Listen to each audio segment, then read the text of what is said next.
Hello, ladies and gentlemen. We have made it into the Endgame. I just got done seeing Avengers Endgame. Here's a quick non-spoiler review, and then we'll go into some spoiler talk.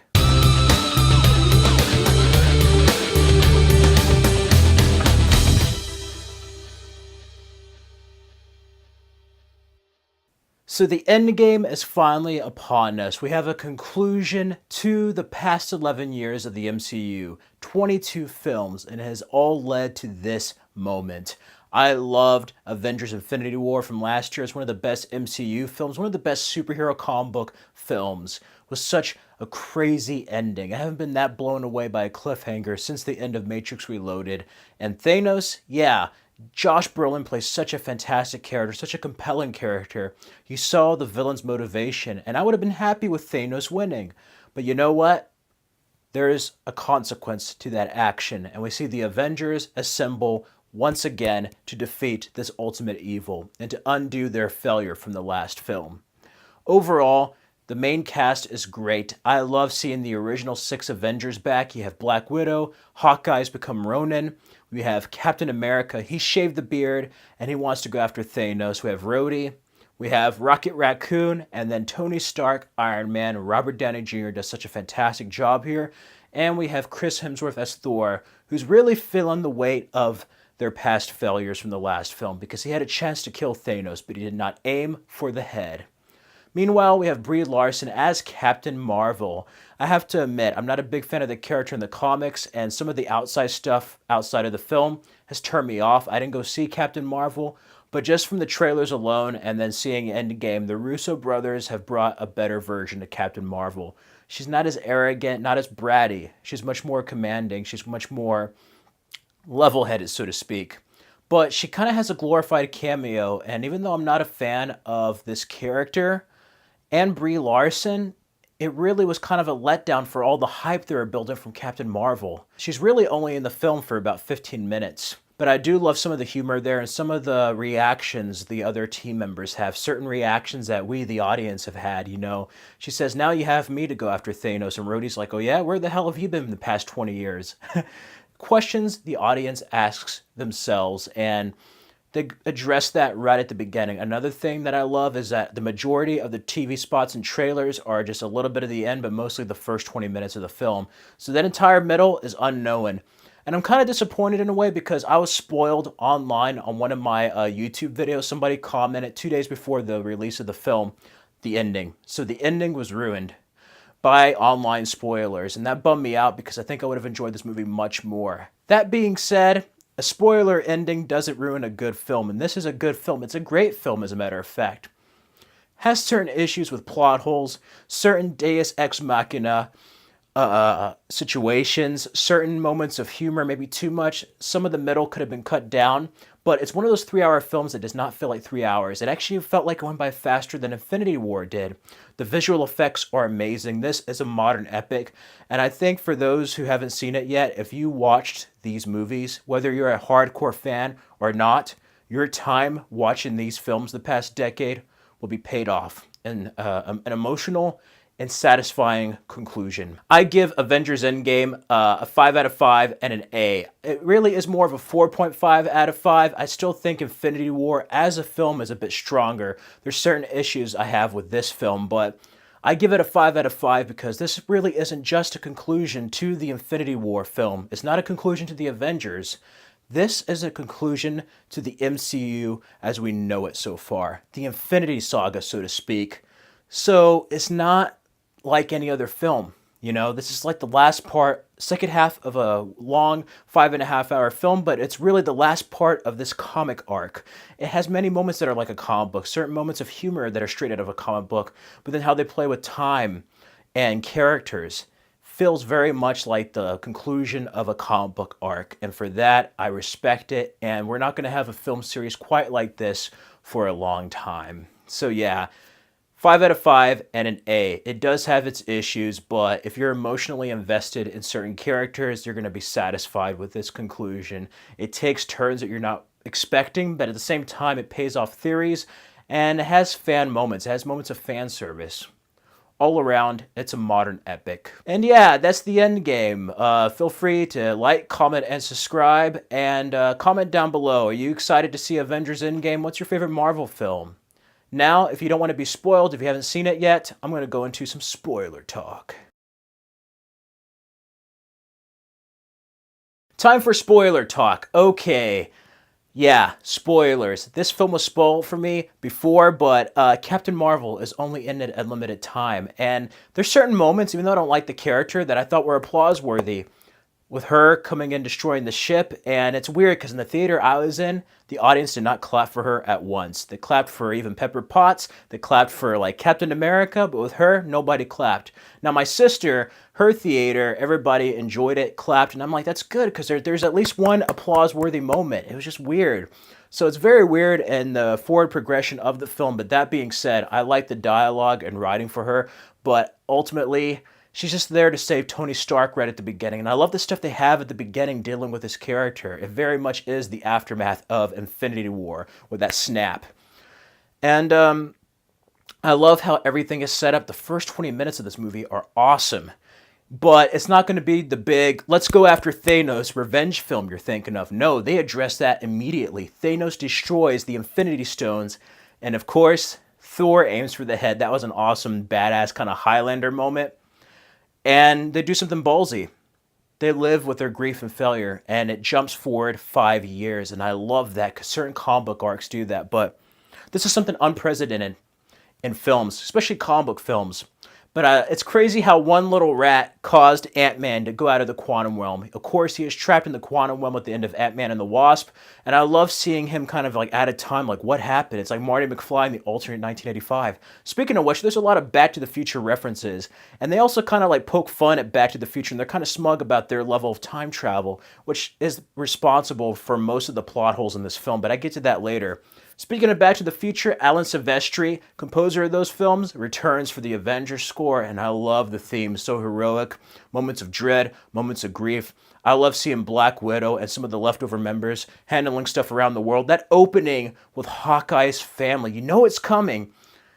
Oh, it's just gut-wrenching. And seeing him become like a badass killer as Ronin is just crazy. I love it. That guy played...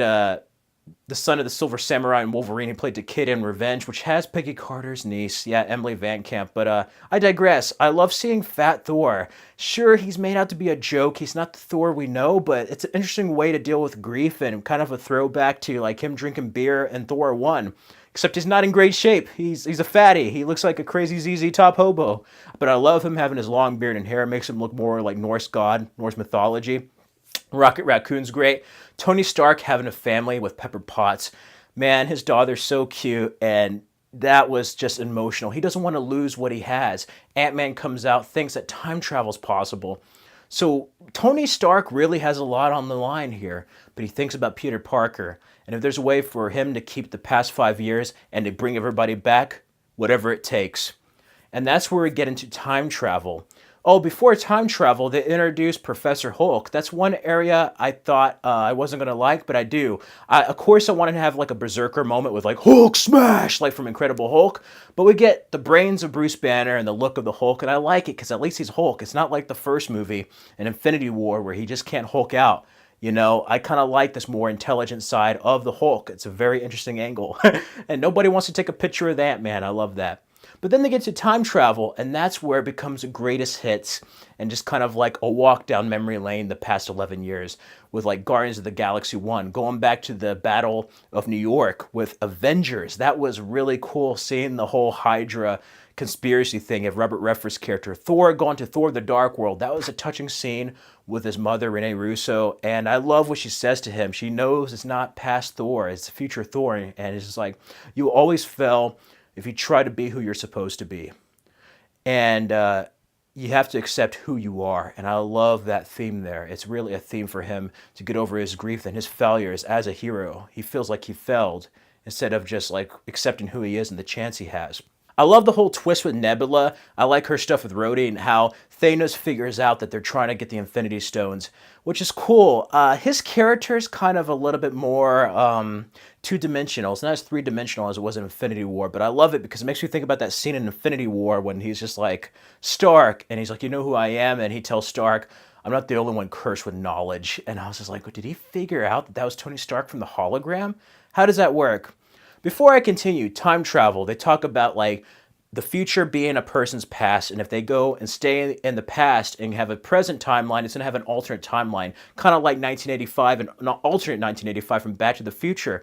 That's great, but with the ending, you think Captain America stays in the past, right?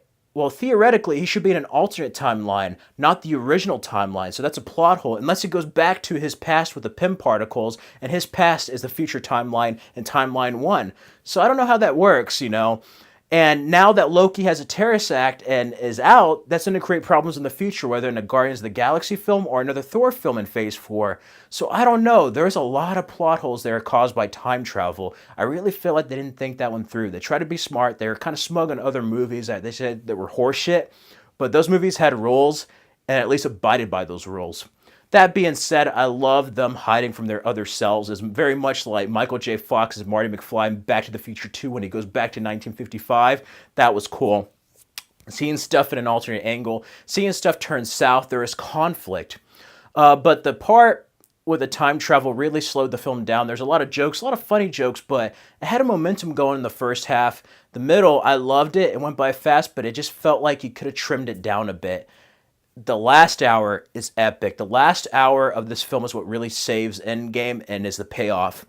But that being said, with time travel, it was funny with America's ass with Captain America. That scene where he meets, when Tony Stark, meets Howard Stark, was touching the day Tony Stark was born. That was a deep scene. Howard Potts, I love that scene. That and Thor's interaction with his mother was probably the best, two best emotional scenes. It was funny with Star-Lord, how you think the music sounds a certain way in the movie, and then he's just a guy dancing with his earphones. That's hilarious. But then the whole twist of coming back and Nebula being another Nebula and betraying them was so deep. Hulk using the Infinity Gauntlet. And of course, we saw Thanos get burned up at the end of Infinity War, so that does damage, and that's going to come and play a factor later on. Nebula transports Thanos from the past into the future. They attack Avengers headquarters, and it's nuts. I love the ending, that battle, when it has Thor, he's all Thunder God, it has Iron Man, Captain America, the three of them, it's like an old Western. I love it when he uses Thor's hammer, that was awesome. Thor's like, I knew it! Like the scene from Age of Ultron. There's a scene where you think Cap's gonna die, his shield's broken, like in the vision from Age of Ultron Tony Stark had. And then when Black Panther walks through the portal, and Doctor Strange and everybody comes back, I mean, everybody from the MCU is in that final battle, and it is just amazing. I love that sequence. It's on Lord of the Rings proportions of epicness. Everybody has something to do. Everybody has their moments to shine. Oh yeah, and I almost forgot, that was crazy with Black Widow sacrificing herself for Hawkeye to get the Soul Stone. That was such a deep moment there. And death that they couldn't bring back. You know, Gamora even died, so the past Gamora had to come in. So I like how there's certain things and certain people that stay dead. There's some things that cannot be undone, you know. And that final battle was just amazing. Captain Marvel comes in, of course. I love the part where she goes through the ship. Nobody applauded on that moment. I thought that was like an applaud-worthy moment. And she has her short hair like in the comics. So I'm really interested to see what they do. I love the shot with all the women there. That was cool. Although it was a little bit preachy only because you have some people without superpowers. So I'm like, okay, you don't do that with the guys. It'd be like if you had the guys in a row and then even Agent Coulson and Nick Fury being there. And I'm like, they didn't do that. But it was a cool moment nevertheless. I love Pepper Potts in the Iron Man suit. Ant-Man turning big. Spider-Man, yeah. Peter Parker's a changed man. He remembers how it was when he turned to dust. And then that final battle with Thanos. It was crazy when she was trying to headbutt Captain Marvel and she had the force field. She gets taken out very easily. Now, I didn't want her to defeat Thanos in like one punch, but I thought they were going to do more with her character, only because there was just so much hype. But I could care less, because I wanted to see it for Iron Man, Thor, Hulk, Hawkeye, Black Widow. I want to see it for the Avengers. This is the Avengers film. And Tony Stark goes out in a blaze of glory. I love it with Doctor Strange, where Tony Stark keeps asking him, is this a scenario? And he's like, if I tell you, it won't happen. Because Doctor Strange knows he's going to die. So then I love that look he gives Tony Stark, where it's just like the one look that this is a scenario. He goes for it. You think Thanos is going to win. Infinity Stones are on there, and I love that moment when Thanos is just like, I am inevitable. And I love that moment with Tony Stark, where he's just like, I am Iron Man. And he just snaps, and then Thanos gets turned to dust, but the power of the Infinity Stones kills Stark. And that was such a sad scene because he was aware of his friends, but he was unresponsive, you know. He couldn't talk to them, but you could see it in his eyes. Robert Downey Jr. was fantastic as Tony Stark, but he gave his best performance in this film. So many heartfelt moments. He gave his all, and it was an emotional end. That whole proof Tony Stark has a heart, seeing everybody from the MCU. I think that kid in the background might have been the kid from Iron Man 3. I'm not sure. Such a touching scene, and then it has it has the bodyguard guy there, John Favreau's there, and he's talking to the daughter, and she's like, I want a cheeseburger. It's like, your father liked cheeseburgers. And that was such a cool nod to Iron Man 1. When he got back to America after being captured, Tony Stark wanted to eat a cheeseburger. I love the narration Tony Stark has. It's almost like a message about the MCU and the universe this film series has become. It's its own universe. It started with Iron Man, and there was a much bigger world. It goes back to the Avengers after credit scene, or Iron Man after credit scene with Nick Fury talking about the Avengers. And it's like, there's a much bigger world than you know. And I love that. Such a perfect love letter. And then, not counting the narration, his last words are literally, I am Iron Man, like in the last words of the first movie. Such a perfect farewell. I love the hologram of the little girl. I love U-3000. Oh, man. Such an emotional scene, and also him creating hologram like in the sequence in Civil War. Ultimately, it's a great, great film. And Captain America returning the stones, and you see him as an old man. He gives a shield to Sam, to the Falcon, and he doesn't talk about the woman he met. You see a ring on his finger, and it goes to him finally getting to dance with Peggy Carter. And they kiss, and it's a happily ever after. Such a satisfying, emotional ending. And yeah, I love it. It was beautiful. But I still think of the logistics of time travel of, like, if he did go back and stay, then how did he end up in that first timeline when it could have theoretically created another timeline? Unless, like I said, he got Pym particles in his alternate timeline to go to his past, which would be his future, and it ended up there. Either way, if they didn't explain the rules earlier, it wouldn't have mattered because it's time travel. He would have just grew old in that timeline. But I love it. Ultimately, regardless of how you feel about this film, about the past couple of films, it had its ups and downs. This is an emotionally satisfying conclusion. And yeah, this is the end of an era, and this is a popcorn blockbuster done at its finest. And it's going to be a long time until we have a film series like this, till a saga ends like this. I haven't felt this way since like the end of Harry Potter, or like the prequel trilogy with the original 6 Star Wars. It feels that groundbreaking. It has shaped pop culture, and it's done the impossible for comic books on film, and has paved the way for future films to take influence. I give Avengers Endgame a 5 out of 5 and an A. It's a 4.5 out of 5 for me. I think it has some issues as a film on its own. And I think I like certain parts of Infinity War better, even though I like the action of this movie more. It's really about the conclusion of this whole part, phase 1, 2, and 3 so far, of the Marvel Cinematic Universe. We have to see how the epilogue of Far From Home Spider-Man is going to be.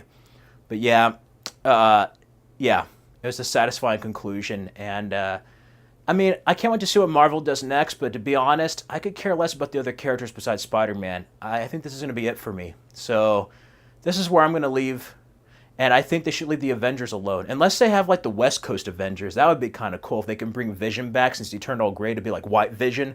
That would be kind of cool, but yeah. Anyway, those are my thoughts about Avengers Endgame. Feel free to follow me on the Stardust app at Fred Film Fanatic, and remember to check out these videos and subscribe to my channel. Yeah, the Endgame has been written, and it was great. Till next time, everyone.